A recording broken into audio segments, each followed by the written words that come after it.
Hello students, myself Hina Ghazali madam. Today I am going to teach you history. We are going to start up with our second chapter. The name of our second chapter is Historiography, Indian Tradition. Okay, student. Student, today first I am going to explain you about that history. We have studied about the historiography in our last chapter, and further I would like to tell you that historiography in different time periods of India, I'm going to explain you.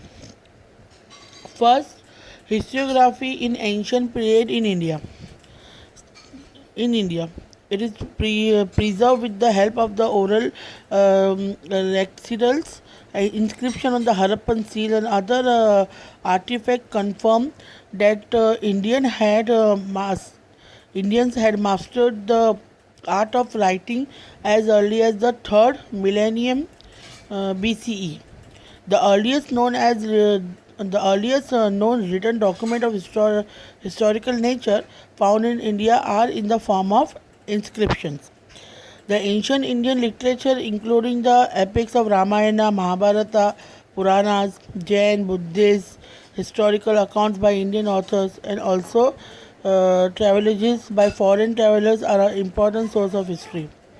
Portrays realistic pictures of the social, economic, political, religious, culture life during the king's time. Example: King Harsha's biography, then written in 7th century CE by Banabhatta. Okay. After that, I'm going to explain you this is what about the ancient period in India, about the historiography I'm talking. Now, historiography in medieval period in India. It is what? It is Raj Ratna. I'm going to explain you about the historiography in medieval period in India. The history of the Kashmir by Kalhana in 12th century CE is quite close to the concept of modern historiography. Then after that, one book is written by Ziauddin Birani, State Purpose of Historiography. That book name is Tariq Firoz Shahi. And according to Ziauddin Barani, historians must not only record a ruler's value and policies of welfare, but also they should write about the ruler's failings and incorrect policies. Okay, the autobiography of Babar, Babri, contains the description of the Indian battle fought by him and also records a minute observation of various regions and cities traveled by him, including the local economy, customs, and flora. This is what written in a medieval period in India. In this period only, Abul Fazl's Akbarnama is also important form that from the viewpoint of critical historiography it is written. Then after that, an important type of the historical document, Bhakar of medieval times, uh, contains the eulogies of the heroes and stories of the historic events, battles, lives of the great man.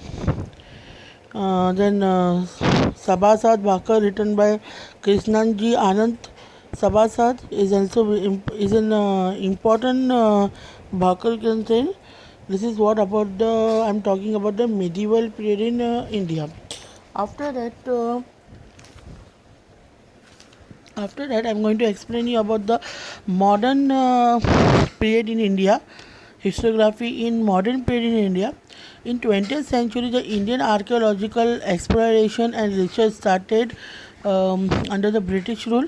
Number of the ancient sites were excavated under the supervision of Sir Alexander, the first director of the Journal of the Archaeological Survey of India, especially the site mentioned in the Buddhist texts. The Harappan civilization was discovered during the tenure of the Sir John Marshall. The writing of Indian history by the British official display a strong influence of the colonial policies of British. 3 volumes of the British history of India is written by the James Mill, got published in 1817, and was the first book and on Indian history written by the British officer. And the history of India is written by the Mountstuart Elphinstone. Elphinstone. He was the governor of the Bombay. Was published in 1841. The British officer Grandus wrote the book A History of Maharathas, which was published in 3 volumes. Then a Colonel Todd wrote about the Rajasthan history. The 2 volumes written by William Wilson Hunter about Indian history shown an impartial treatment about the country. This is what about the modern historiography in modern period in India. After that, I am going to explain you the various ideological frameworks in Indian historiography. Okay, it was divided into the colonial, orientalist, and nationalist. Colonial historiography is what the writing of the earlier scholars, including the British officers and Christian missionaries about the Indian history, and which reflects their prejudice and ridicule of the Indian culture, is known as colonial historiography. After that, about the Orientalist historiography, actually they focus more on Vedic tradition and Sanskrit literature. Okay, they formulated the notion that the ancient language was the mother of all Indo-European languages. And the European scholars who wrote, who were curious about the civilization and countries of the East, and studied the similarities between the Sanskrit and some of the European languages, were known as the Orientalists. Okay, the history written by them is known as the Orientalist historiography. After that, I am going to explain you about the point nationalistic historiography. It is, you know what, nationalistic historiography? It is the writing of the Indian historians trained in British educational system, which showed an inclination to restore the pride of India and the self-esteem of the Indian readers, is so known as the nationalistic historiography. Nationalistic historians try to see the golden era of Indian society. The famous historians are Mahadev Govind Ranade, Ramkrishnan Gopal Bhandarkar, Vinayak Damodar Savarkar, Rajendra Lal Mishra, Ramesh Chandra Majumkar, Kashi Prasad Jaiswal, Radha Kumud Mukherjee, Bhagwan Lal Indraji, Vasudev Vishnu Mirashi, and Anant Sadashiva Atlekar. Okay. Then after that, I am going to explain you the writing of the Indian historian trained in British education system, which showed an inclination to restore the pride in ancient glory of India and the self-esteem of Indian readers, is known as the nationalistic historiography. Okay. Then Vishnu Shastri Chiplunker inspired the nationalist writing in Maharashtra, criticized the prejudiced history of ancient India written by the British officer. Okay. Another nationalistic historian, Vinayak Damodar Savarkar, wrote the book The Indian War Independence in 1857. This is what about your nationalistic historiography.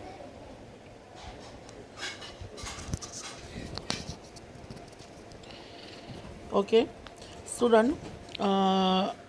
Now I'm going to teach you about the historiography in the post-independence era. The three new ideological schools, that is Marxist theory and subaltern history, feminist history. Okay, Marxist history is shown the concern for the means of the production, mode production, and industrial relation, analysis of the impact of every social event of significance, the study of the transition with the caste system. Then subaltern history is from the ideas of Marxist history only. The idea that history should be written starting from bottommost rank of the people in the society was developed. Then folklore is considered a very important source of the writing subaltern history. After that, family history is what one of the important, there is highlighted role and achievement of the woman in history. and study and compilation of history, historical writings of women and rethinking of women's position in history. In post-independence era, the feminist literature focused on the issues like employment, women, treatment emitted out of them and workplaces, their right to political equality, etc. Historians wrote without embarrassing a particular ideology. The name is Sir Jadunath Sarkar, Surendranath Sen, then Sir Desai, and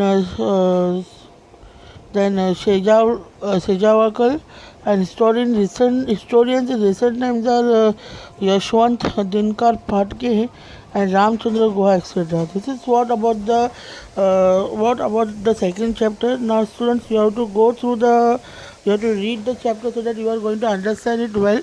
And if there is any difficulty, you can contact with me. Okay. Hope you understand the lesson. Thanking you, your teacher, Hina Ghazali, madam.